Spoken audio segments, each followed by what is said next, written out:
With a yo-ho-ho, it's Tale of the Toaster. Welcome back to Let's Play Inazuma 11 Go Galaxy Big Bang. In the last episode, we took on Ryman in a little bit of a two-part adventure of avoiding the point of the main story. And this is going to kind of be the third of three to say, look, no proper story progress in this one.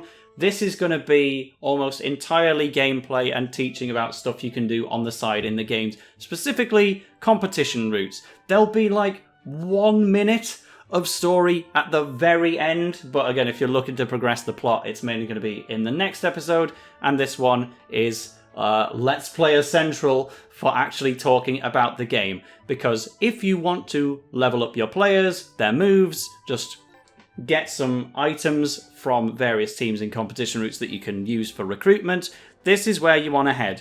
We have exactly one path we can take because we don't have Riverside ticket, but over here in Steve's competition route, if you're struggling a bit with the story matches or you just want to get this stuff done in advance, you can take on 1, 2, 3 matches along this upper route to level yourself up and get yourself a reward. And I think that treasure chest probably contains Riverside Ticket 1, and if that's true, then that would allow you to open up another 4, 5, 6, 7...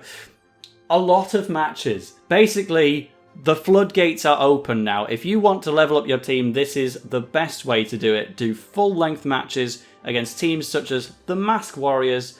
You'll get unique items for beating some of these teams along the way. It's a great opportunity to just level up your moves as best as you can and get some experience. I am not going to be doing this throughout the process of the story. I'm going to be gradually doing it off screen in the after game because I have a competition routes guide to make when it's all over. But we're getting serious music because the first team that we have in Steve's Riverside route, even though they're all level 8, they've just casually got Grent from Prominence as their goalkeeper. He doesn't even have any moves, so he's not going to be like up to much. Burnout is sadly not in this game, so even if he did have a move, it would just be Combustion Catch. But this guy's got Blam Dunk, should they want to put Muffler on.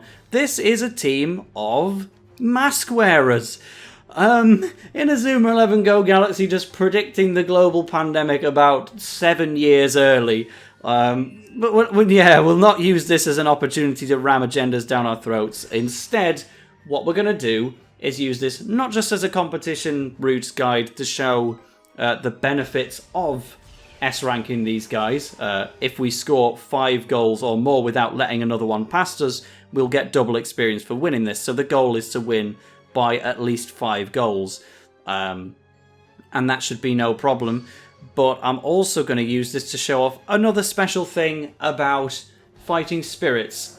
Because again, we can't use them in story matches, but we can use them against random encounters. And the main thing of importance is that you can still use fighting spirits in competition routes. And again, there are basically no limit to the number of competition route matches in this game. Like Steve's route that you can start to do right away has tons of matches to get you insanely over-leveled right out the gate. But there will be other competition routes opening up. In fact, Go Galaxy has the single highest number of competition routes that you can do throughout the main story. I was able to, when I played through my copy of Supernova before starting this Let's Play, I wanted to kind of get that team as far ahead as it could be for the sake of post-game coverage, like the competition route guides and whatnot. I was able to get my team into the level 90s before I'd beaten the game, just because I was trying to do all the competition route matches available. It is insane what they allow you to do. I'm going to go for a regular shot with Victor, just to show how much FSP that uses.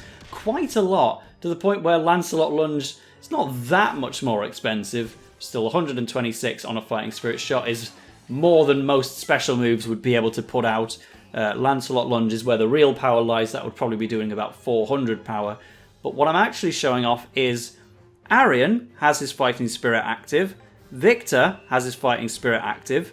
If I were to now also bring out Ricardo's, then we have a bit of a secret option. Should we really want to run down these poor mask wearers? They're just trying to protect their safety. But for now, we're forced to use a Blam Dunk. And once again, you've seen every instance of Blam Dunk on screen. It's not been used off screen even one time.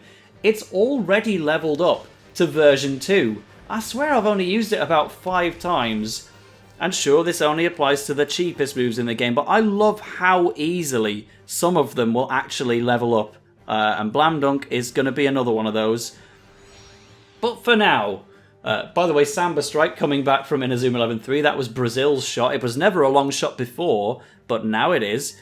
When you have Victor, Ricardo, and Arian's fighting spirit active, there's an incredibly hidden option that they don't even tell you about in the game. It's part of the story in Go 1, and then it's always just kind of kept in the games for you to do if you know about it. But with all 3 of those fighting spirits active, we can actually spirit bond, and the 3 of them together will bring out Griffon. Is Victor offside? No, he's not. So when we've got Griffon active, Victor and Ricardo actually lose their fighting spirits. We could bring out a different spirit on someone else now if we had any other spirit users. But Arian, basically, he's got Griffon, which is supercharged. It's the single best spirit in the game. Bylong and Tezca also have a spirit bond called Arthur, which is slightly less good, but still probably quite clearly the second best fighting spirit in the game. So what I'm going to do, I'm going to just prioritize Arian. Zippy, you can still make use of Thief's Eye while it's still not completely useless. No, instead we're going to be forced to stop another Samba Strike. That's the last time this guy can do it, but, you know, nice callbacks to old moves. We'll just level up Blam Dunk some more. Or we could just use Einsatz for shot blocking. Nah, I'd rather go for the Blam Dunk, because it's an opportunity to say Blams! Rory workout. I'm in competition route matches. This would be the ideal time to do a full off the top of my head cover of Rory workout, but let's not. Instead, we have Griffon. So in Go 1, Griffon used to boost your movement speed. Now it only does that when you're armor-fied, but FSP 300. That's a lot. This spirit bonded spirit is going to be active for basically the whole match, and we can armor fight as well. It's got its own shooting move called Flamberge, which is incredibly expensive, 170. Actually, the strongest move in the game. Total power, 1010. This is, without exception, the strongest thing we have access to. It's obviously incredibly situational to use. Like, we cannot use it in main story matches, but it's there for competition routes and multiplayer if you really need the boost to get past a goalkeeper that's just too tough. Flamberge is something that we can use to just utterly take the mickey out of them. FSP right now is 120. I'm going to armorify now and go for a Hyper Swiper, which is so cheap it consumes 2 FSP. But armorify Griffon, and now the FSP is kind of 2/3 full, so it's, again, not a complete heal, but really does help to do some stuff with your regular spirit first, then armorify, and then we'll just go on the run. So when you are armorified, you lose FSP simply for moving. It's basically on a time limit, but your stamina is your time limit, essentially.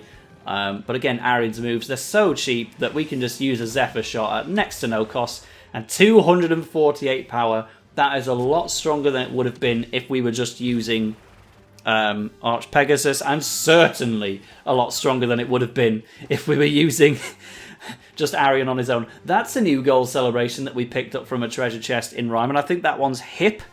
But it didn't really look right because Griffon just gave us a massive set of wings, just kind of obscuring what it was going for. But again, if you're in a competition route match, you're going to be playing the full 60 minutes no matter what.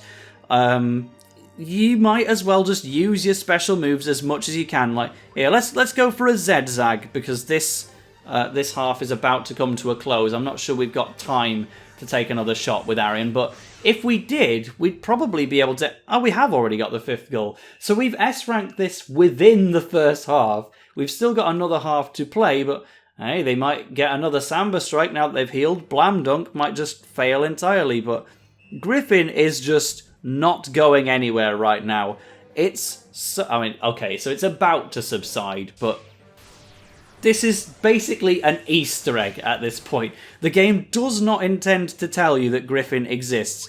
And now that his fighting spirit has run out, yes, Arian is basically done for now. He can use Zigzag, that's just about good enough, 80 power, but he's completely out of stamina, so Arian has no real ability to run up and catch up to the ball anymore or do any dribbling. So, still worth though, you know, Griffon absolutely wiped them out and he still did pass to Falco, who's going to be getting another parkour power in there. 107 is really quite good. That's genuinely contending with Victor. I think it's fair to say at this point that Falco is just a good football player. I think we can depend on this guy as he gets us a 6th goal. Still love that Grent is the guy that we're just ripping apart. Arian is, again, going to serve no purpose to us at this point, so I'm going to move Zippy into Ricardo's slot, and then Ricardo can come up to the front. Frank, you can be our central defender. Yep, that sounds good to me.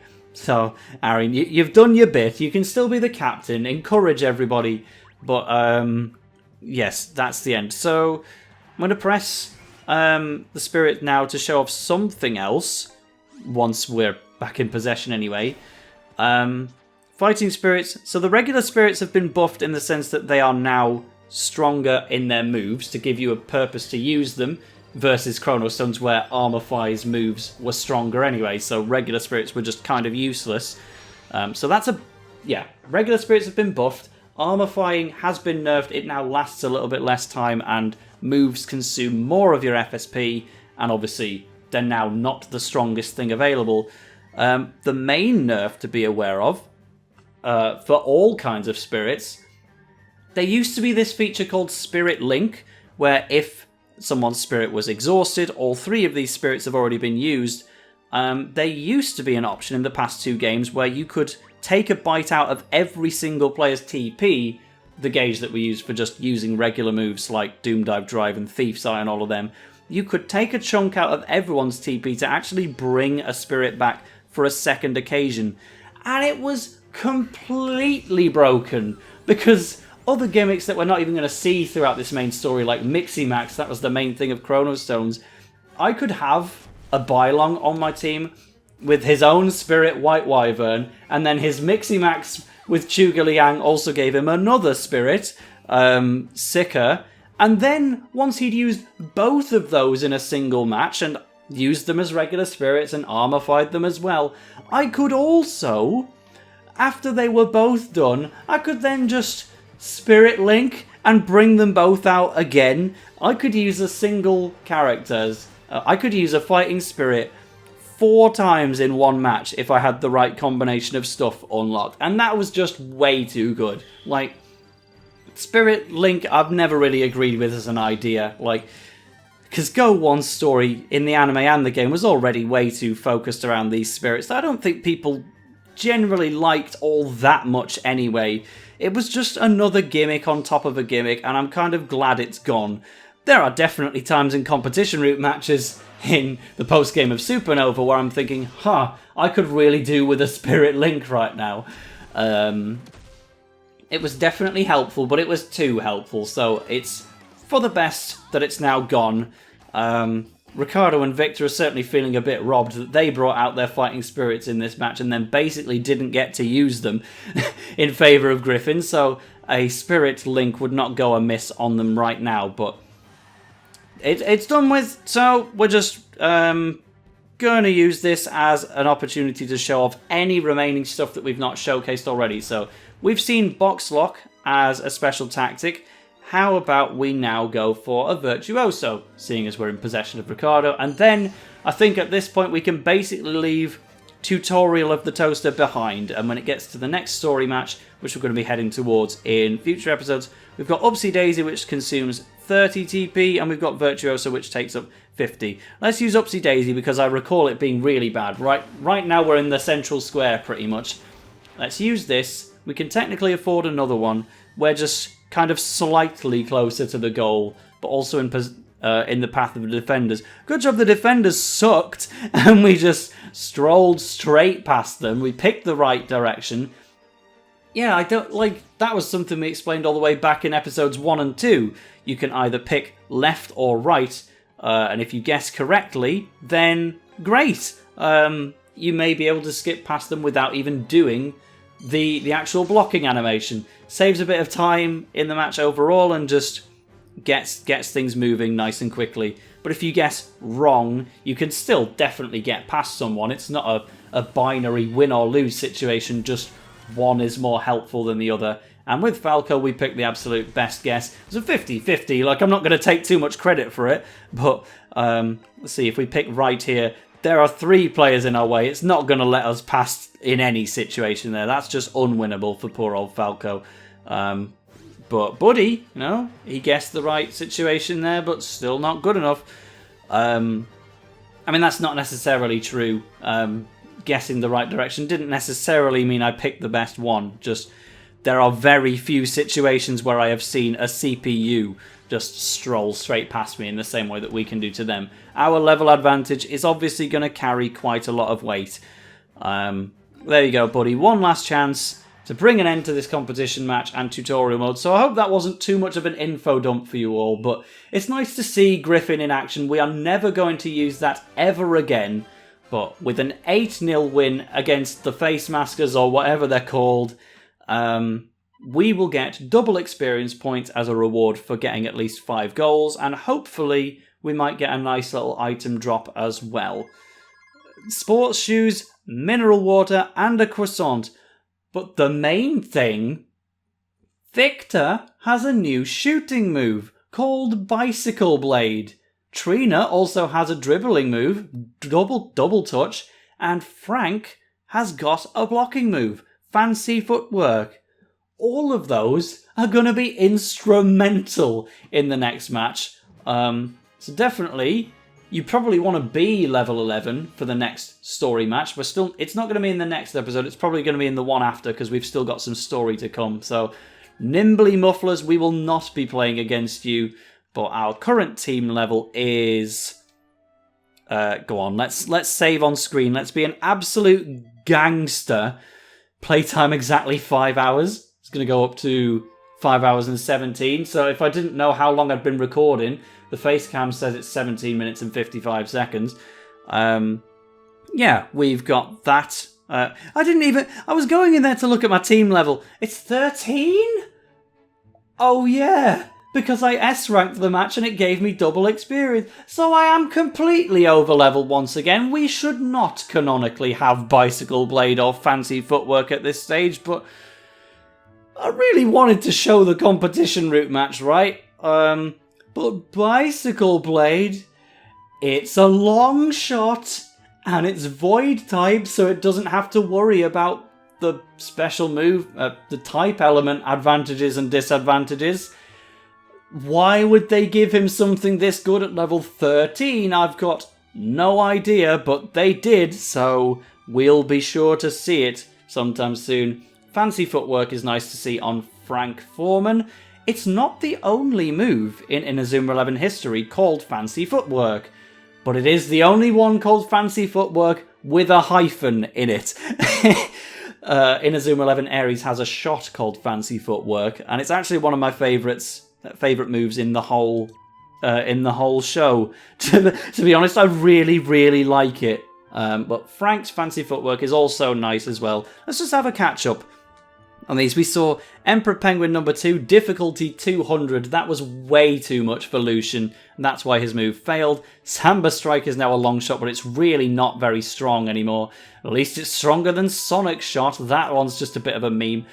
Parkour Power is 110 power, so that is stronger currently than Doom Dive Drive. It's the strongest shot that we have on our team that doesn't belong to a spirit. So that's a nice little thing for Falco to keep in mind. Megalodon was only 60, Rapid Fire was only 50, the Rainbow Bubble Burst has gone well down the track, so that could be good for Charisse, but it's ever so weak. Menacing Glare's 80, Acrobatic Keep, I guess we saw Roma do that, that's why he didn't do any shots on us in the match. Zedzag's only 80, so it's not that good, but It looks nice. Hoopsie Daisy, sadly pretty weak, and fouls pretty often. It's got 2 bombs for its rating. But Future Eye, yeah, that is a move that you would probably want to replace on Zippy at some point. But hey presto, that apparently fouls quite a lot. Let's look at the blocks. Einsatz is only 70 power. I wish it was a bit stronger than that. Like, it's nothing compared to Dust Vortex or Willy Willy. But yeah, so I'll just scroll through. Those are the saves as well. Crocodile Jaws was 80. Nitro Slap was stronger at 90. So Australia has a worse goalkeeper. Utter Gutsiness Catch. I can't wait to see that in an actual match. But yeah, so we did say Blam Dunk's only 40, which is a shame. It's a funny move.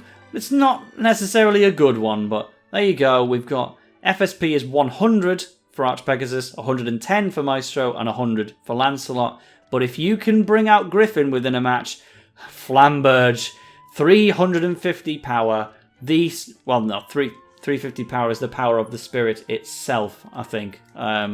We don't have any for dribbling, blocking, or saving because Gabby was holding back and didn't use his. But yeah, Swiftest Wings is its skill. Players with this spirit gain a sharp increase in speed. So actually, it was applying to Arian, just we were too low leveled to properly see it. Skills are good to be aware of, though, on regular spirits, because that was supposed to be, even in Chrono Stones, the one advantage of not armor flying straight away, making use of Dribble Force and Wood's Call, Fire's Call, but Griffon definitely has the best one.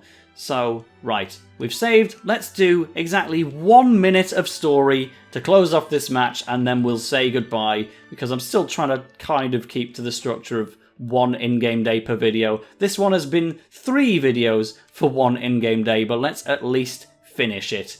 Head back to Odaiba, the train animation is skippable, head out the door, and see what awaits.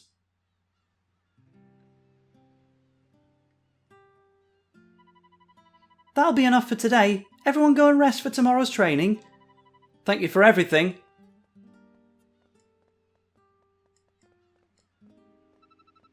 I'm tired. I want to take a shower already. What'll be for dinner today? Charisse, yeah, I've recorded 3 videos back to back here. I kind of feel that. It's okay, buddy. You'll get there. But not in this episode, because we're done now. Bye.